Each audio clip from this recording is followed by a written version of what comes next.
कन्नौज सांसद सुब्रत पाठक बुधवार को जनपद औरैया पहुंचे, जहां उन्होंने अपनी लोकसभा में पढ़ने वाली विधानसभा में पहुंचकर डिग्री कॉलेज में छात्रों को लैपटॉप और मोबाइल बांटे।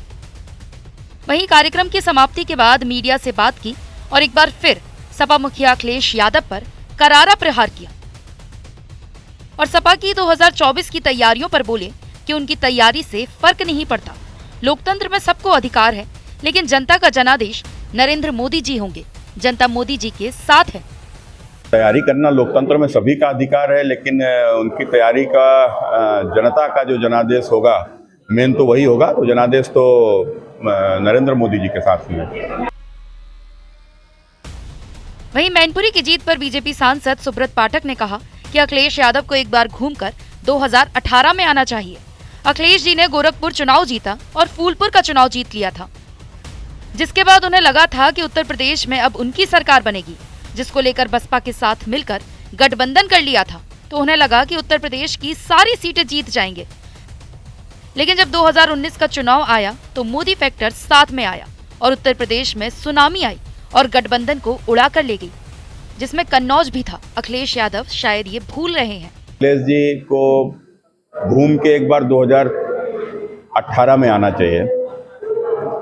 2018 में अखिलेश जी ने गोरखपुर चुनाव जीत लिया था और फूलपुर का चुनाव जीत लिया था। और उनको लगने लगा था कि उन्होंने बसपा के साथ गठबंधन कर लिया है तो उत्तर प्रदेश की सारी सीटें जीत जाएंगे। और फिर जब 2019 का जब चुनाव आया और उसमें नरेंद्र मोदी फैक्टर साथ में आया, और जब नरेंद्र मोदी फैक्टर आया तो उत्तर प्रदेश में सुनामी चली जो गठबंधन को उड़ा कर ले गई। उसमें शायद कन्नौज भी था। अखिलेश जी शायद भूल रहे हैं।